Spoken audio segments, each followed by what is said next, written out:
E o Valide surpreendeu o mundo, né, cara? Pegou o Royce rapidamente ali com esse relógio e conseguiu a finalização, apagou o Royce. As antigas de hoje a gente traz, falando em jiu-jitsu, Valide Royce em Copacabana, né? Um evento histórico, dia 17 de dezembro de 98, rapaziada.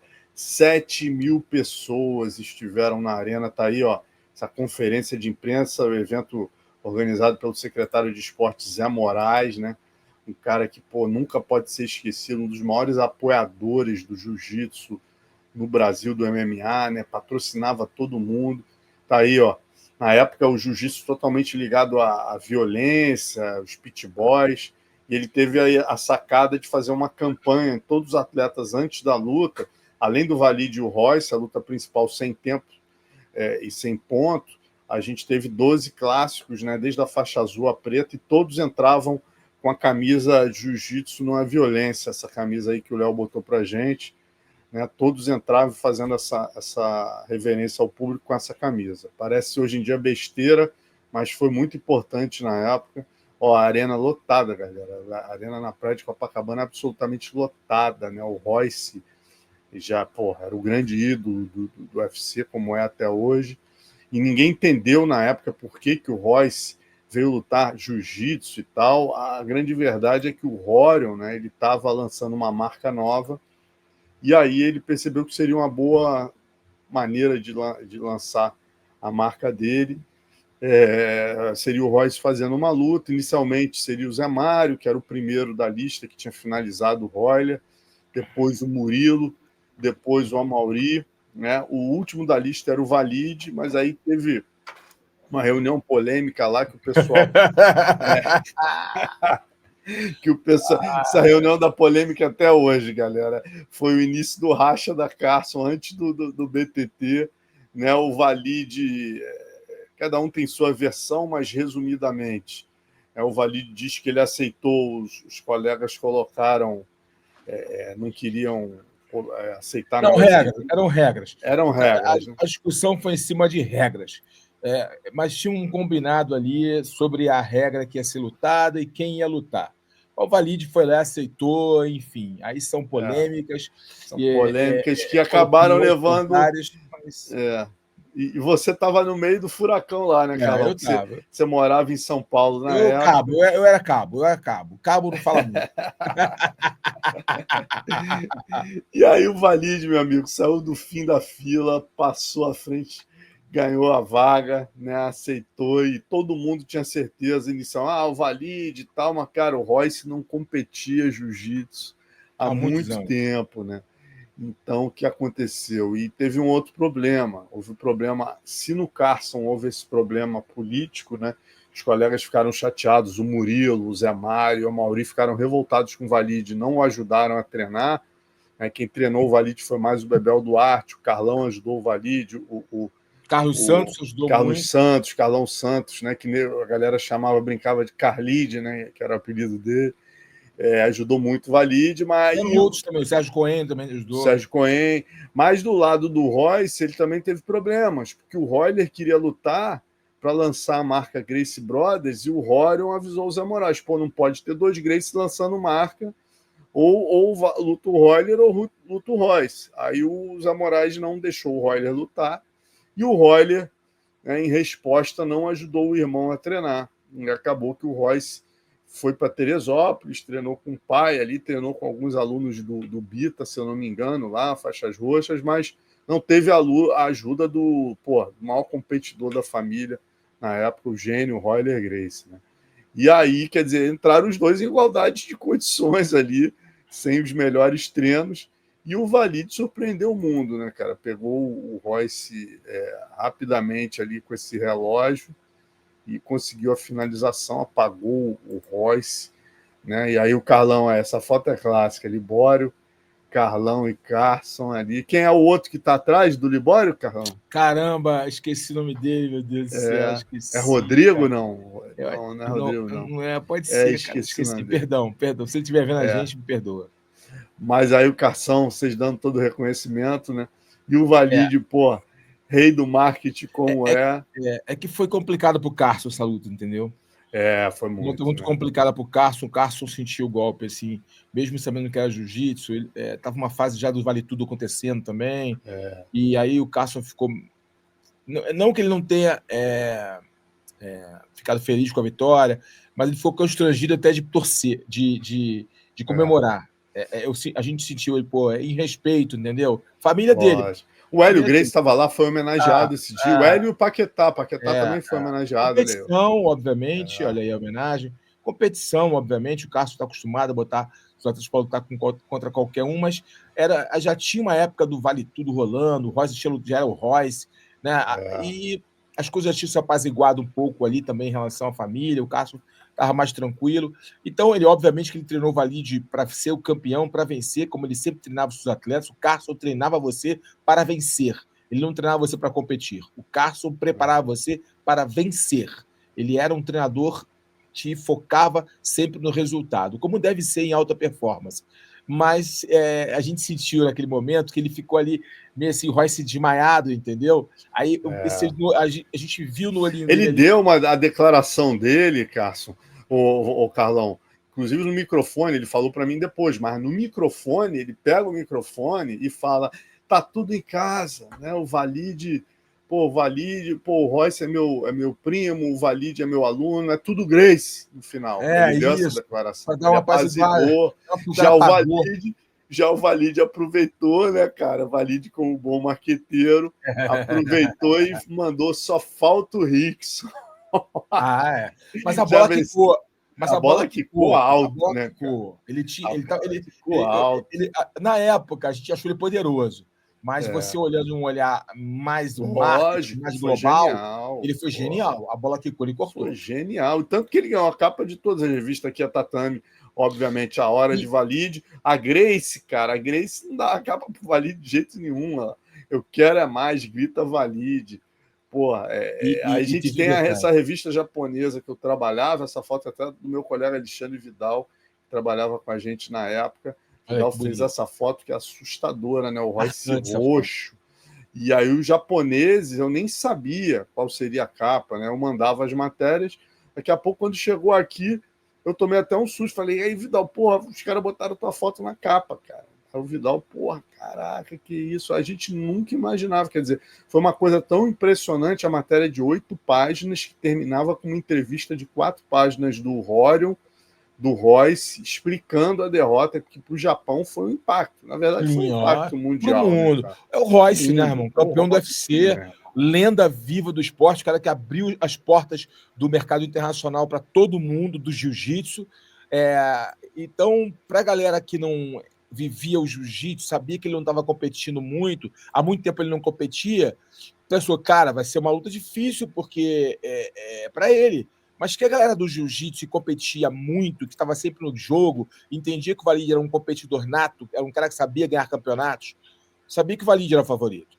Porque o Valide sabia ganhar o campeonato, vamos ser sinceros. O problema todo era ser uma luta sem tempo. E a gente não sabe o que pode acontecer, fica a coisa da imprevisibilidade. Quem vai aguentar mais tempo ali naquele ritmo de luta. Mas em termos de competição, a galera aqui do jiu-jitsu que competia via o Valide como o favorito. Por quê? Porque o Valide vinha competindo, mesmo ele já tendo ido para o Vale Tudo, era um cara que estava mais acostumado com a competição, porque competia sempre. Aí ele migrou para o Vale Tudo e aconteceu essa luta. E o Royce, há anos não botava o kimono para competir. Ele saiu muito novo do Brasil para morar nos Estados Unidos e quando ele já apareceu lutando UFC, conquistando o mundo no UFC. Então, a gente já tinha uma noção que o Valide tinha mais chances de vencer por ter mais ritmo de competição. Porque kimono, irmão, é diferente. Competição de kimono é diferente que você botar ali na porrada. É diferente, cara. Você precisa ter o ritmo. Conta muito no kimono. O ritmo é sinistro, velho. O ritmo conta muito. Até você entender a luta, pega um cara mais competitivo, o cara larga na tua frente. Entendeu? E o Royce conseguiu até no início dar a queda no Valide. Exatamente. A queda no Valide, começou bem, mas depois aí começou o ritmo, né? O ritmo do Valide é um ritmo de quem treinou com o Valide sabe. Ele tem um ótimo. Tinha, né? Porque ele não compete mais. Então ele tinha como competidor um ritmo muito forte. Ele, tecnicamente, o Valide nunca foi bom, Ele tinha as posições, como esse relógio, por exemplo, era uma posição dele, que quando ele encaixava era difícil não pegar, porque ele tinha um ótimo encaixe no relógio, ele tinha essa posição, tinha a passagem de guarda dele engolindo a perna, que era muito eficiente. Se ele chegasse naquela posição, ele ia passar a tua guarda. Ele tinha posições determinadas que ele era muito eficiente. Mas no conjunto da obra, tecnicamente falando, ele não era um cara com seu primor técnico. Mas compensava isso com uma vontade sobre-humana. A vontade do Valide, você pode reclamar dele, pode falar o que quiser ou não gostar dele aí, talvez, mas a vontade do Valide era sobre-humana. O bicho era raçudo. Raçudo o bicho era. É verdade, meu irmão. Até te mandaram uma pergunta aqui, Carlão. Ó, Carlão, o Rafael falou aqui, ó, Carlão, nunca cogitaram uma luta sua com algum Gracie? Cara, eu lutei com o Daniel, né? Daniel Simões, que posteriormente virou Daniel Gracie. Ele me ganhou e eu ganhei ele. Ele ganhou no Brasileiro e eu dei o troco no Mundial. Grande pessoa, grande professor, professor do Sean Brady, professor do Pat Sabatini. Era um grande treinador de MMA, né? Hoje não mais, ele mora no Brasil de novo, mora aqui em São Paulo, Daniel Simões. Eu achei que ele continuava treinando. Ele veio embora para o Brasil, está morando aqui agora.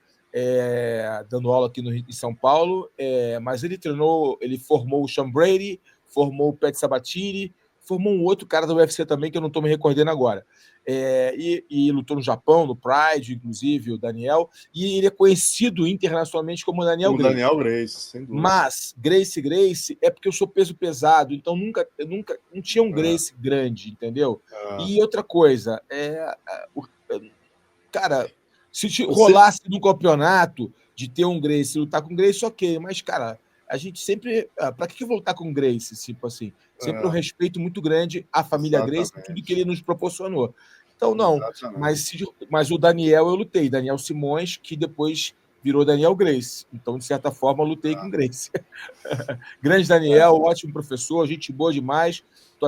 Vou marcar com ele, de lutador para lutador, vou entrevistar o Daniel, contar a trajetória dele, uma trajetória vencedora do grande Daniel Gracie. Grande Daniel Gracie. Daniel Gracie que lutou nesse dia, galera. Esse dia, só para terminar, a gente teve 12 clássicos. Eu trago para vocês aqui algumas lutas. A Nino Schembri deu o maior show da noite contra o Pedro Duarte, do Carson, 24-2. Fábio Gurgel perdeu do Saulo Ribeiro por 2 vantagens. Vitor Shaolin venceu o Márcio Feitosa por... O Márcio Feitosa venceu o Vitor Shaolin por 2-0. Desculpe, Marcinho venceu o Vitor Shaolin por 2-0. O João Roque venceu o Fredson Alves por 1 vantagem. O Daniel Simões venceu o Roberto Trave por 1 vantagem. O Parrumpinha venceu o Draculino por 1 vantagem. O David Camarillo, ainda na faixa roxa, raspou o Fredson Paixão. O Marcel Ferreira venceu por 2-0 o Cláudio Moreno. Alexandre Frota venceu o André Segatti. Essa eu já te pergunto, Carlão, 14-2.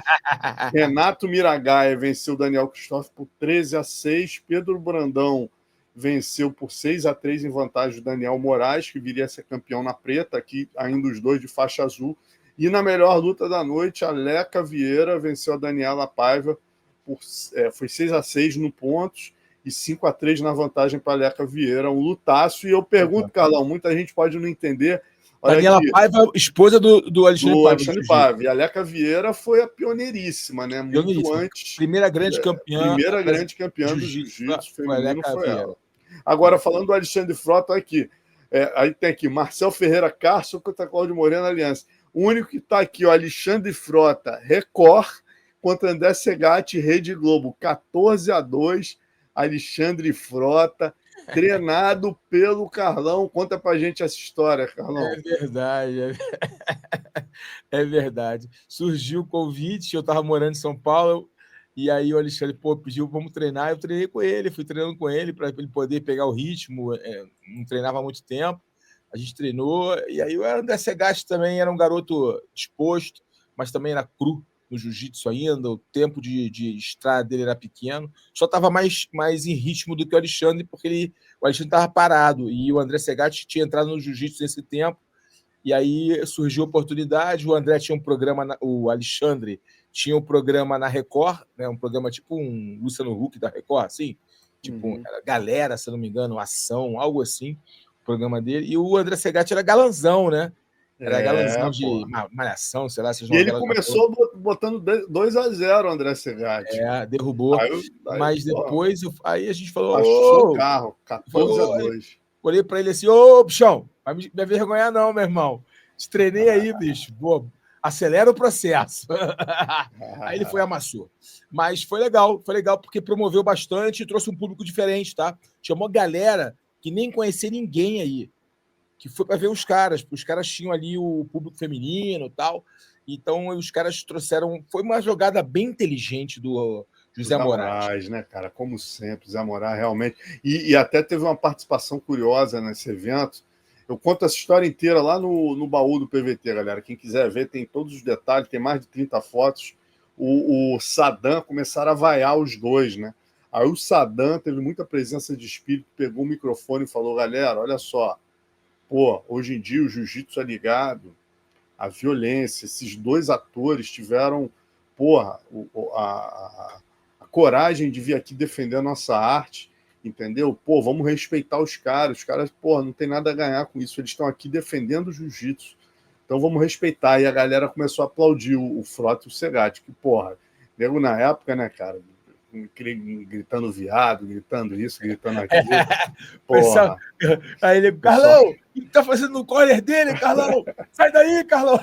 Porra. O pessoal muito mal, muito mal. Nego era muito mal. Mas olha a arena lotada, galera. Olha essa foto aqui, dá para ter uma noção da grandeza desse evento, né? O Gracie Gear aqui no fundo, ó, que é a marca do Horion, que, pô, tinha todo interesse. A marca do Royce, do Royler era Gracie Brothers, né? Aí, pô, não daria para ir acabar competindo. O Royler não entrou. Mas, em suma, foi um eventaço, entrou para a história e a gente traz nunca aqui. teve evento desse, cara. Na praia, com essas lutas aí, foi um eventaço. Foi um evento que ficou na história do jiu-jitsu mundial. Mundial, isso aí. Parabéns, Zé Moraes. Nunca podemos esquecer dessa grande figura que tanto ajudou o nosso esporte. Ó, inclusive, luta livre, ele não tinha preconceito. Ele patrocinava o Vitor Belfort, o Hugo Duarte, ele patrocinava o Cacareco, ajudava o campeonato de luta livre. Esse cara foi um grande... por ele. Eu fui Olha patrocinado. aí. Quanta gente, né?